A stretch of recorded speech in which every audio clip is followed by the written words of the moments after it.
Hey, okay, welcome back. This would be week 3 now, basically. This is more or less kind of the wrap up of a kind of introductory unit where we're thinking about general aspects of moral philosophy that will be relevant for the rest of the course. This week there's two main things. We're kind of going back in the text, as you know. There's two main things we're just picking up with in that earlier chapter.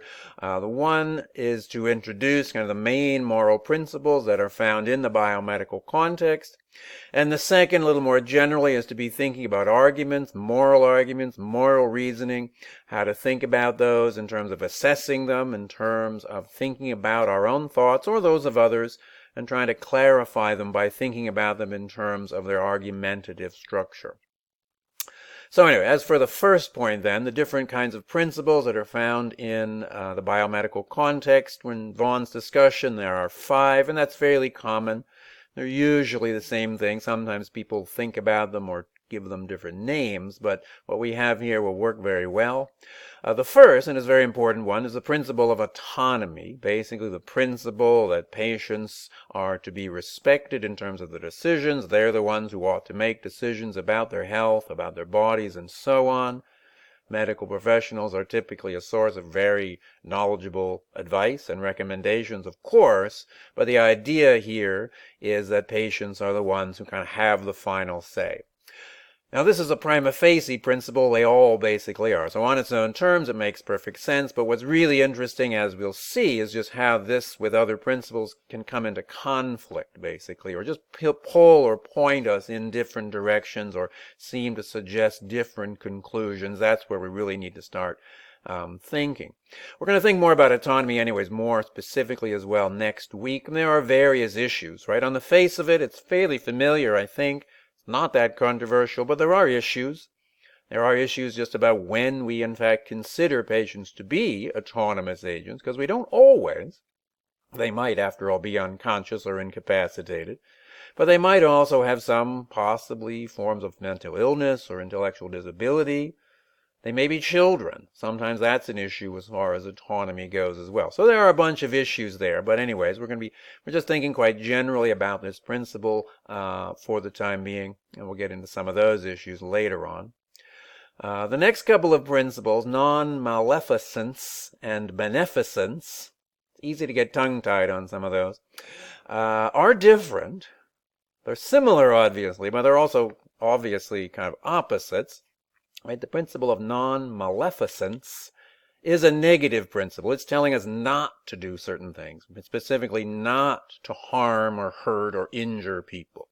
Again, that's a prima facie principle. It's usually also combined with the notion of due care, because we know it's very hard, at least in the medical context, to do anything for anybody that doesn't cause some harm.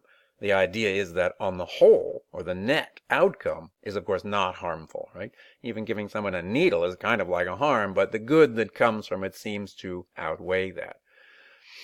The principle of beneficence, then, is more positive in terms of actually or actively promoting someone's health, actually doing things for that. That's obviously quite central to the whole medical profession, but what the issues that are there are, of course, limits. In terms of what limits should be there. I mean, we can't expect absolutely anything to be done for anybody. There must sometimes be certain limits. Those limits may come from other principles. They may come from the principle of autonomy, for example. They may come from other things. Even principles of justice, for example, could, interact with that in interesting in ways, basically. Anyway, I already mentioned, so justice, the other is utility. Both of these we kind of saw last time a little bit. We thought a little bit more about utility. That's the central idea from utilitarianism. You should have looked at the stuff from justice. That'll come out toward the latter part of the course. We'll kind of come back to it there. But for the time being, utility and justice as principles, we just want to think about those. They're primarily going to pertain to larger issues, kind of the social issues. Autonomy, non-maleficence, beneficence typically apply in individual cases where we have a specific patient in mind, whereas utility and justice are usually going to have to do with larger issues. So, for example, utility It could apply in an individual context, but it will certainly apply, you could imagine an ER doctor if there was a large accident, lots of people suddenly coming into the ER, they got to perform kind of triage and so on, decide who to treat first and so on. Principles of utility are probably quite applicable there.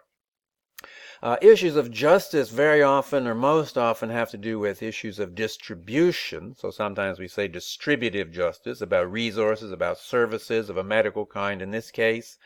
That could take very different kinds of forms for sure, but that's definitely something that can, when you step back from things, even individual cases, there could always be issues there. It can even interact with the issue, the principle of autonomy, right? Because sometimes we might wonder if people autonomously decline certain medical services, knowing perhaps that this is going to lead to a worsened condition, which then might mean that they're a greater burden on the healthcare system overall. You can kind of see there how issues of justice and autonomy can actually come into some kind of tension. So all of these things, all those principles are going to come up. I mean, for this week's discussion, by the way, if you have a glance down at that, it's going to do with a certain case, which is supposed to illustrate a way in which at least some of these, notably autonomy and beneficence, but possibly others as well, if you can see how, can come into a kind of tension and lead to, a kind of moral situation that is very common, very typical in terms of what goes on in the biomedical field, basically. So it's worth thinking about that. So, and all those things, I say, will come out in their own ways as in the weeks ahead. So the other thing then for this week had to do with some pages toward the end of that chapter concerning moral reasoning and moral argumentation. I'm not going to spend a ton of time on this. It's absolutely central, of course, but it's just not in the nature of this particular course to devote a ton of time to that. The way I see it is that we're going to be dealing with issues, specific, concrete things in different contexts in the biomedical field, in dealing with claims and arguments there, and we kind of take them up as we go, more or less. So we don't necessarily need a generic section dealing with arguments. I mean, we need some, and that's what this is, a fairly quick look at some of the main things just to get familiar with it so that we're in a better position later on as we look at more specific cases. So I'll just say some general things here. First of all, just the idea of an argument, is a positive thing. It's something, we're not talking about having a bickering or anything like that. An argument here is basically some statements, some claims, we'll call them premises, which are supposed to lead logically to a conclusion, right? And we like to think about moral claims and moral reasoning in this way because it helps us to understand it really well, helps us to see what things are actually really supported by ideas and facts and principles and what perhaps are not. So we can learn a lot from it. We can think about our own reasoning, our own claims, our own ideas. We can think about those of others much better when we try to think about them in terms of the underlying implicit argumentative structure. So as he talks about, Vaughan talks about, and again, it's not super complicated, right? There's premises, right? At least in moral reasoning, one of those is going to have a kind of a moral character to it in order to get a moral conclusion. Basically, we're thinking probably mostly about deductive arguments here, where basically there's supposed to be a kind of, a chain of reasoning that leads necessarily to a certain conclusion. And then basically, if it's valid, that is to say, if there's no logical fallacy involved, and if the premises are indeed true, then the conclusion must stand. And if we disagree with it, then what we need to do is try to find where the problem is in the argument. That's why it's so useful. It just helps us pinpoint exactly what's going on so we know exactly what we're agreeing with or disagreeing with in any particular case. Very interesting thing to point out, I think. I think he might make this claim himself, but basically where there are disagreements at the level of conclusions, moral conclusions, so moral disagreement as we typically understand that, this does not necessarily mean that people have different ideas in terms of moral principles. They don't necessarily disagree in terms of moral principles. It could be some kind of more non-moral or simple factual premise that they disagree with. That's something you can learn by analyzing things in this kind of way. I just took a pause and now I can't remember exactly what I just said. But anyways, go through this, read this through. I think, I don't know, it's not the most exciting thing. It's probably the least exciting part of the textbook, I suppose. But it's pretty useful anyways, just to kind of get a sense and a feel for different valid forms of reasoning. Most of them resonate pretty clearly with common sense, right? That's partly why it's not so complicated, and don't be put off by some of the kind of technical terminology that comes out sometimes. We just mostly want to be aware some forms of reasoning are good, they're valid, they're logical. Some are not, right? The problem is, actually, this is just very true in life, in morality, and politics, and elsewhere as well, that even bad reasoning, right, illogical arguments, nevertheless sometimes persuade people. That's bad. That's what we don't want, right? We're going to try as much as possible to avoid that. We don't think in general people should be persuaded by bad reasoning, fallacious reasoning.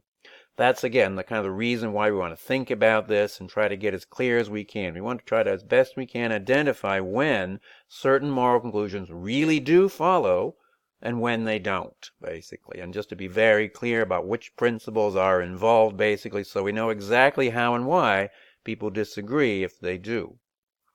We just want to be able to make sure we're not making mistakes. So the thing is, you can read through all of this, and that's great. Hopefully you feel good with that. You can definitely focus, though, on the different areas in there where Vaughan talks about logical fallacies, because that's kind of getting at the same thing from the other side. So if you can get a good sense and feel for when those kinds of reasoning, why they are invalid, why they are fallacious, basically, that's really good. I think that's pretty much what you really need for a kind of course like this. Just a good kind of sense and feel for good reasoning and, conversely, for bad reasoning, so that you're not fooled by that bad kind. You're not persuaded by something that you really shouldn't be persuaded by.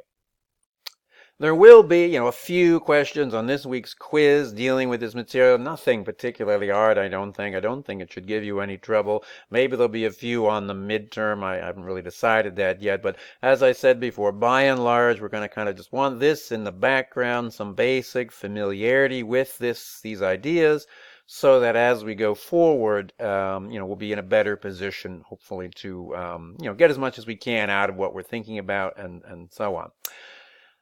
The quiz, remember, so this second quiz, again, like last time, is going to be just this week. Ideally, unless there's some extenuating reasons or whatever, try to get that done. So there's less material these first weeks than there will be in the future, basically. And I'm also, I think it's fair to have the quiz fairly quickly. There's not so much to cover. It's not so hard. And just to make sure as much as I can, if the course can just get on track and establish a certain pace, that would be good. In the future, those windows for the quizzes, I think, were going to be longer, basically. But this week, again, it's fairly compressed. So I just want to make sure you get right to it, get through the stuff, take care of that. It's just going to be good if you do that. Anyway, so I'm going to wrap up. I'm about to time out here. So if you have any questions, of course, as always, don't hesitate to get in touch with me. Bye. Oops.